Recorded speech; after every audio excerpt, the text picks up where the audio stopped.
Claire Martin and her 8-year-old daughter, Emily, seemed like the picture of small-town perfection until a police body cam captured the chilling moment that revealed a mother's plan to turn her own child into the centerpiece of a staged crime. Maplewood was the kind of town people drove through and immediately thought about settling in. The streets were lined with tall oak trees whose leaves turned golden in autumn, and the air always seemed to carry the smell of fresh bread from the old bakery on Main Street.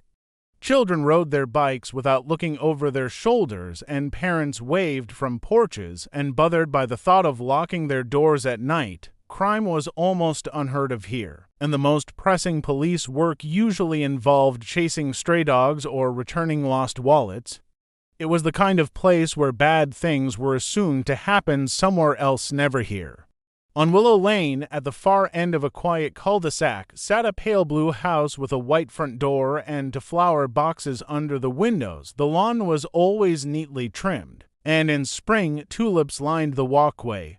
This was where Claire Martin lived with her 8-year-old daughter, Emily. To anyone passing by, they seemed like the perfect small-town family. Claire, the attentive single mother, and Emily, the cheerful, book-loving child who always had a sketch pad in her hand.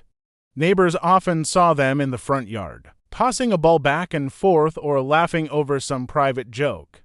There was nothing to suggest that behind those light blue walls anything dark could grow. That illusion broke on a Thursday morning in late October. The sky was gray, the kind of heavy overcast that muffles sound, and the air carried the smell of rain that hadn't yet fallen. Around 8:15 a.m., a piercing sound shattered the morning calm. It wasn't loud enough to be an alarm, but sharp enough to make people stop what they were doing. A faint, panicked scream carried across the street by the wind. One neighbor, out in her driveway collecting the morning paper, froze. She thought she'd heard a child's voice. Within minutes, 2 calls had been placed to the local police station. Dispatch described it as a possible domestic disturbance and sent 2 officers to investigate. Nobody expected anything serious. Perhaps an argument between mother and daughter, or a startled reaction to a bug or a sudden noise. Even as the squad car rolled down Willow Lane, its tires crunching softly on the wet gravel, the scene looked ordinary. Curtains hung neatly in the windows of the pale blue house. The front lawn was still dotted with last night's dew. But when the officers stepped out, they noticed something unusual. The front door wasn't just unlocked, it was standing wide open. That detail immediately unsettled them. In a town where doors were often left unsecured, they were rarely left ajar, swaying slightly in the breeze. The open doorway framed the darkness inside, a stark contrast to the light of the morning. One officer called into the house but heard nothing in return. The air from inside was cool and faintly metallic, a smell that didn't belong. Somewhere deep inside, the quiet seemed almost deliberate, as though the house itself was holding its breath. The taller of the 2 officers reached for the small black device clipped to his vest. With a quick press, the Bodycam's red light flickered on, recording every detail from that moment forward. Neither of them knew it yet, but the footage they were about to capture would haunt the entire town for years to come. The Bodycam's view began with a shaky frame of the open doorway, then the slow, cautious steps across the threshold. The beam from the officer's flashlight swept through the dim living room, revealing the familiar chaos of everyday life. Children's toys scattered across the rug, a jacket draped over the arm of the couch, a TV remote abandoned in the middle of the floor. Nothing seemed broken, no signs of a struggle, but the air inside felt heavier, as if it clung to the skin. The faint hum of the refrigerator was the only sound, its steady rhythm oddly loud in the stillness. The camera panned to the walls. Family photographs were lined in perfect symmetry, each one capturing frozen moments of happiness. Claire holding Emily in her arms, both of them smiling in matching scarves. Emily blowing out candles on a birthday cake. A Christmas morning scene with wrapping paper strewn everywhere. The smiles were wide and warm, but under the cold light of the flashlight they seemed almost staged, as though the joy in them had been painted on. The officers moved into the kitchen. The flashlight beam glinted off a pot on the stove where soup simmered gently, steam curling upward into the dim light. The smell of broth mixed with herbs hung in the air, strangely comforting yet somehow wrong in the context of the silence. On the counter sat a half-finished homework sheet, pencil resting diagonally across the paper as if it had been set down mid-thought. A pink lunchbox sat open beside it, its zipper halfway undone. It looked as though Emily had simply stepped away for a moment, but there was no sign of her anywhere. A faint sound drifted from somewhere above, soft, deliberate, almost like cloth brushing against wood. The officer wearing the Bodycam tilted his head, catching it again. It wasn't the creak of the house settling, it was too precise. The camera followed as they crossed the living room toward the staircase, the beam of the flashlight tracing each step. The stairs groaned under their weight, the sound echoing in the still air. Halfway up, the light revealed something on the beige carpet, tiny footprints, each one stained a deep red. The size suggested they belonged to a child. The trail began near the top of the stairs and curved down the hallway toward a small square opening in the ceiling. The attic hatch was open, its pull-down ladder hanging low, swaying slightly as though someone had only just climbed it. The edges of the opening were smudged with faint red marks, the same color as the footprints below. The Bodycam's view lingered on the ladder, catching the slow, unsettled movement of the air around it. The attic above was completely dark, its black void swallowing the beam of the flashlight before it could reveal more than a few inches. The faint sound from earlier came again, quicker this time, followed by a long stretch of silence. Every part of the scene felt deliberate, arranged, as though someone had been expecting them. The attic ladder creaked as the first officer placed his foot on the lowest rung. The Bodycam swayed with each step, giving quick glimpses of the dark opening above. Dust floated in the beam of the flashlight, drifting lazily in the still air. The temperature rose as he climbed, a heavy, stale warmth that made the air feel almost suffocating. The attic smelled faintly of wood, insulation, and something sharper that didn't belong, an acrid tang that clung to the back of the throat. The beam swept across low, slanted rafters and stacks of cardboard boxes marked with years in black marker.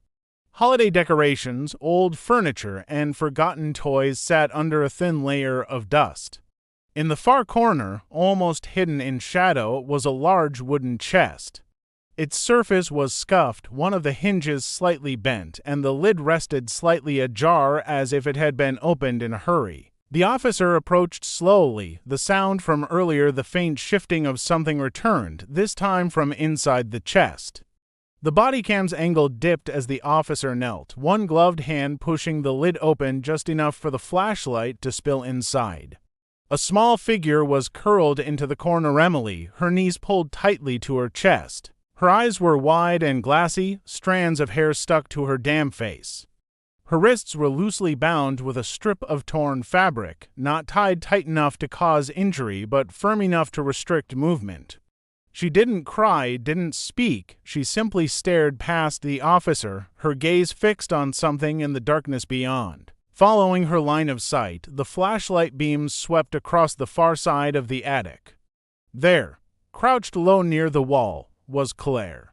Her face was partially hidden by shadow, but the light caught the gleam of her eyes and blinking, locked directly onto the camera. Her hands rested on the dusty floor, palms flat, fingers splayed. Dark stains marked her fingertips, the same deep red that had been smeared along the ladder. She didn't flinch as the light hit her, didn't scramble to run or hide. She stayed perfectly still, her expression unreadable. The silence in the attic was oppressive, broken only by the faint hum of the house below and the officer's own breathing picked up by the microphone. For a long, taut moment, nothing happened. The camera caught every second of the standoff, the frozen child in the chest, the mother crouched like a predator in the shadows, and the narrow strip of space between them. Then, in a swift movement, other officers appeared at the top of the ladder, their flashlights cutting through the gloom from different angles. Claire was pulled to her feet, her movements stiff, almost mechanical. She didn't resist, didn't utter a word, but her eyes never left the Bodycam's lens. As she was led toward the ladder, the red stains on her hands caught the light once more. The camera followed her descent, recording the eerie calm on her face, an expression that seemed far too composed for the scene that had just unfolded above. At the station, the pale blue house on Willow Lane became the center of a much larger investigation. The attic scene had given officers more questions than answers, and the evidence collected there was laid out in careful order on an evidence table: samples of the red substance from the carpet and ladder, the strip of fabric that had bound Emily's wrists, and photographs of the wooden chest. None of it fit the usual profile of a random intruder. The bindings were loose, almost staged. The footprints were too deliberate, their spacing unnaturally precise, as if placed for effect rather than formed in the chaos of a struggle. Detectives began piecing together a timeline. Interviews with neighbors revealed there had been no unfamiliar vehicles or strangers seen in the area that morning. A delivery driver had passed the house just before the police arrived and noticed nothing unusual: no broken windows, no signs of forced entry. The front door had been found open, but there were no marks on the frame, no damage to the lock. Every indication pointed to someone inside the home orchestrating the scene. Financial records shifted the investigation in a darker direction. Just 6 weeks earlier, Claire had purchased a substantial life insurance policy for Emily, naming herself as the sole beneficiary. The amount was far beyond what might be considered reasonable for a child, and the timing coincided with a sudden increase in Claire's personal spending. Receipts and bank statements showed new electronics, luxury clothing, and expensive furniture items that hadn't been visible in the home during the search, suggesting they might have been quickly resold for cash. Then came the most damaging evidence. A neighbor across the street had a security camera above his garage. At first, the footage seemed normal, a gray, cloudy morning with the quiet routine of suburban life. But at 7:40 a.m., the camera caught something important: Claire carrying a large wooden chest from the back of the house toward the attic entrance, struggling a little with its weight. The lid was shut. She disappeared from view for just under 2 minutes, then came back without the chest. Police bodycam footage revealed more problems in her story. The red footprints that had caught the officer's attention were actually made from food coloring mixed with water, painted carefully on the carpet in a straight line toward the attic. The marks on the attic hatch were from the same mixture.